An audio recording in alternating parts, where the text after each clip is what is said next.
Saluton al Chile, Jan me Alex. Okay, so the accusative case. What exactly is it?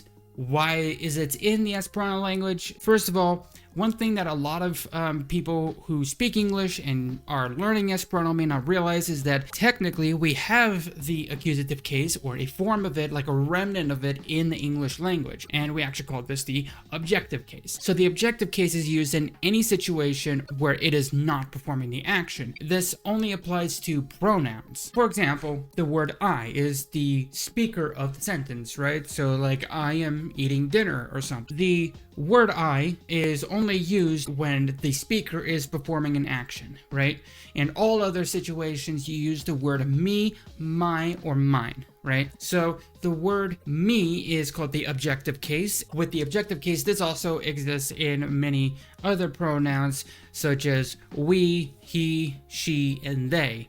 In cases of it and you, it just doesn't really exist. And so the objective case is actually kind of interesting, and we use it a lot more than the subject case. So let's just talk about what the subject is, and then what the object is, and what the action is. So every sentence has a sort of implied action, or has some kind of main action just at all. Now, sentences always have some kind of action, or just in some case, whether it be implied or whether it be actually explicit. So, for example, I am eating dinner has the action of eating, right? And then there's the subject, the performer of that action, I, and then there's the object, the thing that's being affected by the action, which is dinner. It is the thing being eaten. With this, we have, the subject, the verb, and the object. And this actually kind of results in a really clean structure going on, where we always have some kind of subject, verb, object going on. We know what it is performing the action, we know what the action is,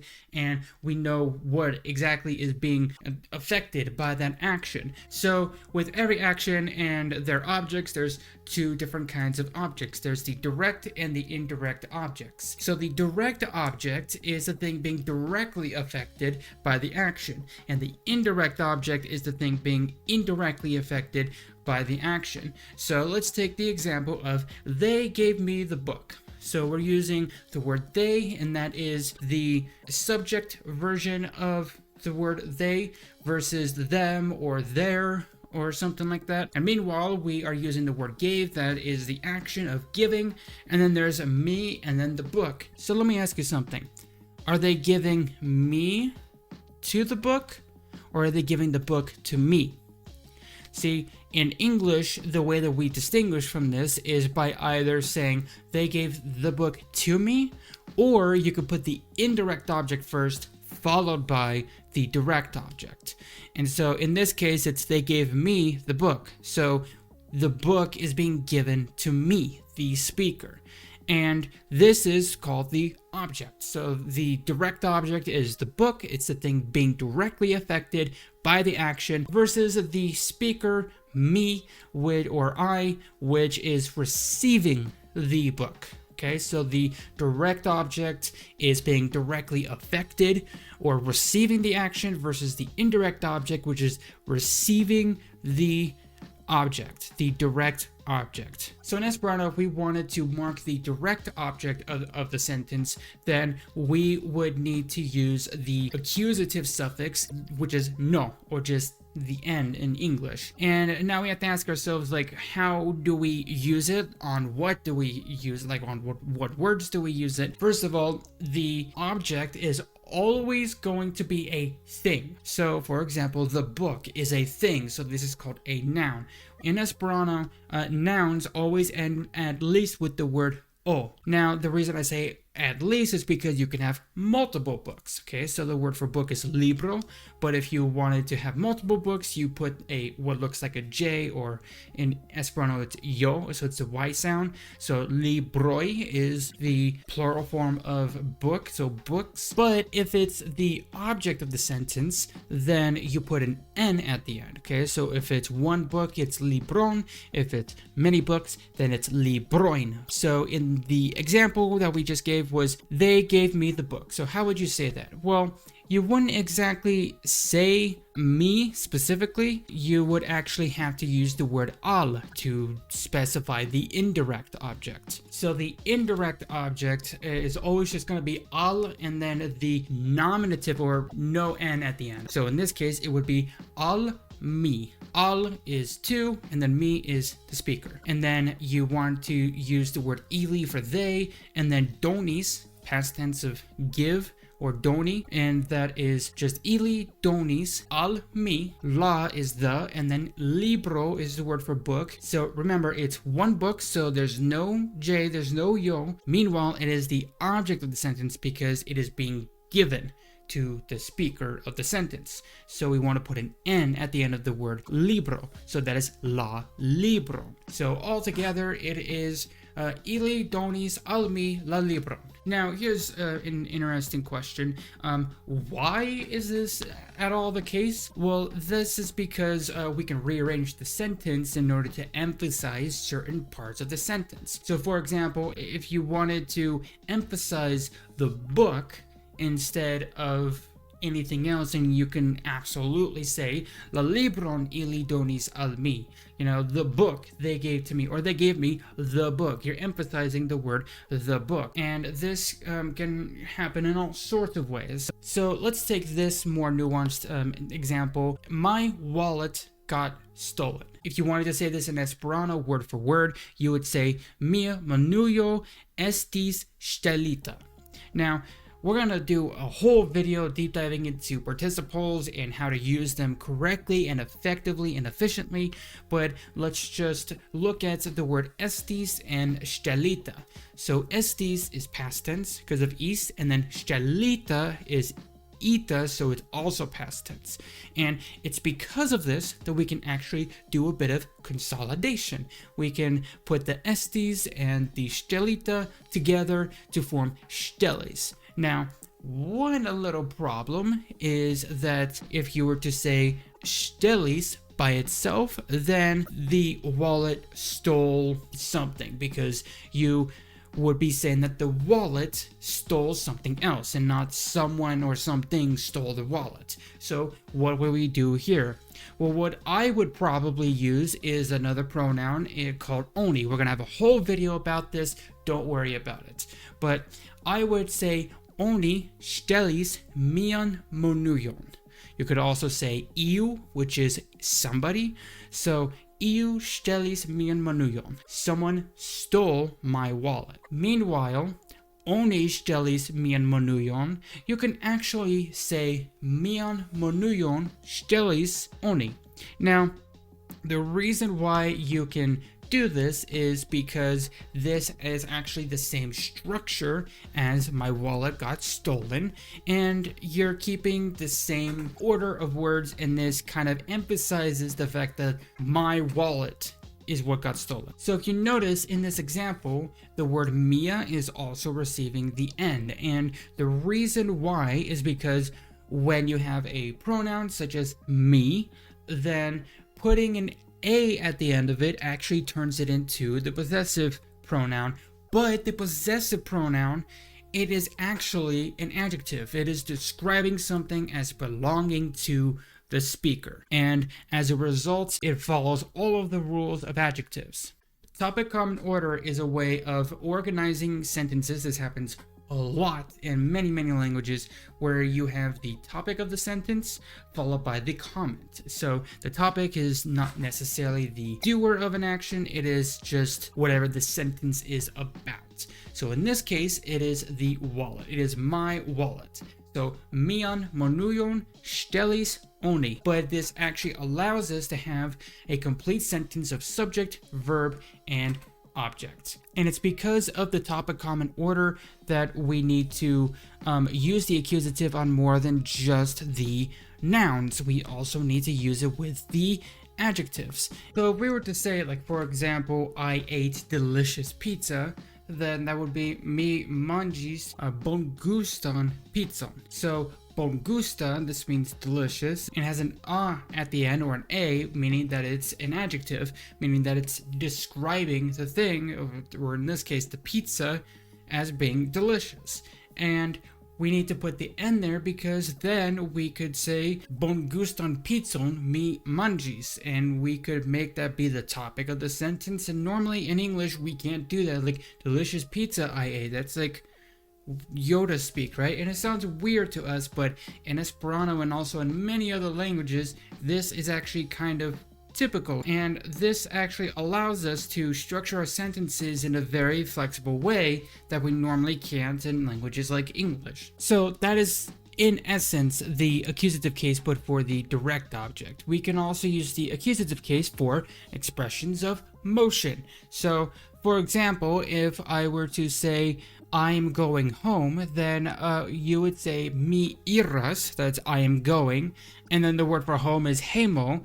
But what we can do is, so we're going to explore adverbs in a whole other video, but if we were to change the all to an e, then we change this to heime. This means at home. And when we say at home, this is what's called an adverb of location. And with adverbs of location, we can actually add an N at the end of these in order to indicate that it's motion towards that location. So it's the same way that we use the word home in the expression I am going home.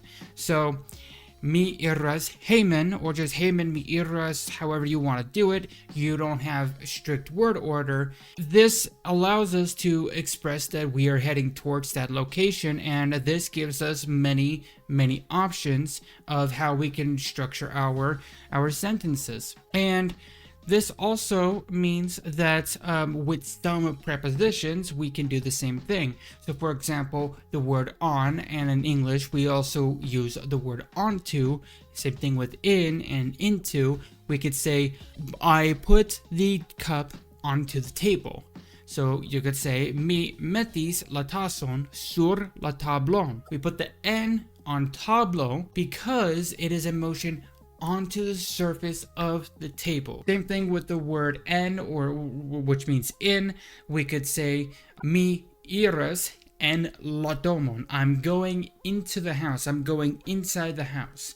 So mi iras en la domon and not en la domo. En la domo has no sense of motion. It is just statically in the house. So some might wonder, okay, why don't we just do what English does and just take the word for to, which is al, and just put it together with en and sur? Well, the reason why is because there's actually only 3 prepositions, en, sur, and al, versus all the other ones where there's actually motion. If we were to allow prepositions to be put together in order to express motion, then that would actually be quite chaotic.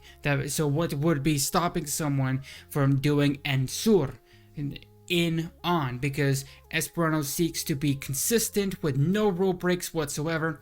And this would just be way too chaotic. And so having the accusative case with prepositions allows us to reduce that chaotic, or just prevent that kind of chaoticness, and just very simply express motion, where we can have this sense of motion on both adverbs of location as well as these prepositions. Now, another situation that we can use the accusative for is expressing a point in time. So with the point in time kind of scenario, what we can do is have a date. So for example, today is the 1st of May as of this recording, the 1st of May. So I can say the word for the first, and it is the first of what? Well, it's the first day of the month May, right? So I can say, so the word for one is uno, but the word for first is just uno with the word a. So that makes the number into an adjective describing that thing as the first of many days. So it is the first day, so we want to say la unua, okay, that's the first. However, if it's just a point in time, if it's just a date, you just say la unuan, and then you skip the word tagon, meaning day, because just like in many other languages, you don't actually need that. It's implied. It's kind of understood as the first day of a month. So la unuan de mayo, the 1st of May. Now, just a couple more examples if we can do this with just a month. So let's take this following example. La venonta congresso okazos Julio. So this means the upcoming Congress will occur in July. So we're taking the word July, Julio, and we're making it into the accusative case to indicate that it's in July. So when it comes to giving points in time, it is just a shortened form of en Julio. So in July, right? Same thing with dates, where we can say en la unua tago de mayo. So it is in or on. So in English, it's the word on. So, but we just use the word en for point in time, meaning that it is in the first day of May or on the first day of May. But we can just shorten all of that to the accusative case, and this allows us to kind of place this in various parts of the sentence and know that it's not the subject, and that it is not being used in the sentence in any other way other than just a point in time. Now, the next thing that we can do with the accusative case is we can express a measurement, okay? So a measurement, like for example, let's just take a part of my recipe for, say, pancakes. It is 144 grams of flour. That's the first ingredient. So the word 144 is cent kvartek kvar, and then the word for gram is gramo, but since it's multiple grams, it's gramoi. But now that it's a measurement, it's a gramoin. Now, I like to think of this as being a sort of like an implied measurement action of, you know, like for example, mezuru cent kvarte kvar gramoin. So measure 144 grams of flour.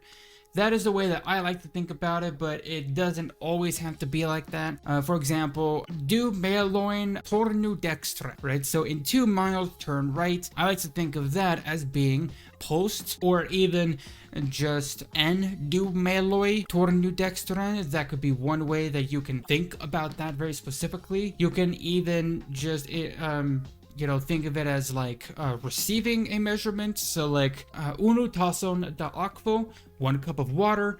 If you're in a restaurant, you're ordering, and you just say just unu tason da akvo bonvolu, then that would actually perhaps be an implied action of mi shatus or mi volus unu tason da akvo. So I would like 1 cup of water is kind of like how I like to think about that, okay? You can think of it in any way that you want, but just think of the accusative as actually receiving the action of measuring in some way. Another thing that's also in our thing is that you could do the same thing with time. So you can actually think of duration of time as being a way of measuring time. So you can think like, for example, for 2 hours, I waited. I waited for 2 hours. Mi attendis du horoin. I waited for 2 hours. So this is kind of a shortened version of mi attendis dum du horoi. During 2 hours, not por du horoi, which would be for 2 hours, not en du horoi, but dum du horoi. Okay, you're expressing a measurement of some period of time, so that's during that period of time. So we kind of use a measurement of time sort of similar to how we do it in English. So let's just kind of review and summarize a little. So the first use is the direct object, but not the indirect object.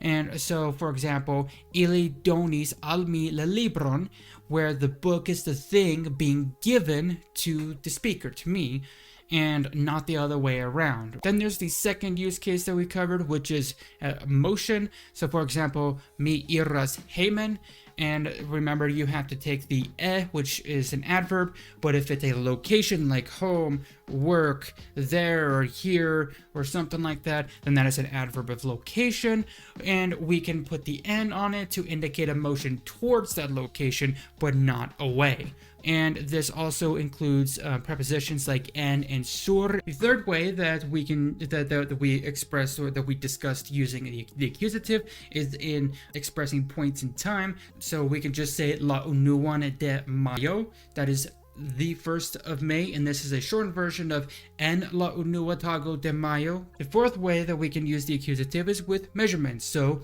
cent kvar gramoin da faruno. 144 grams of flour. This is sort of like an implied measurement of some kind, either 2 miles, in 2 miles, after 2 miles. Unu tason da aquo, mi volas unu tason da aquo. I want 1 cup of water, so on and so forth. You can think of it as just a shortened version with this implied action of measurement. So that is the accusative. There's a lot to break down, but I hope this at least helps. Okay, where we explored a lot with this, and it is a lot to take in if you're not used to something like the accusative, but I hope that this video helped. And if you want to see more videos like this, or just more videos about the Esperanto language in general, then please go ahead and subscribe and turn on bell notifications so that you can stay up to date on new videos. Kai ĝis poste, adiaŭ.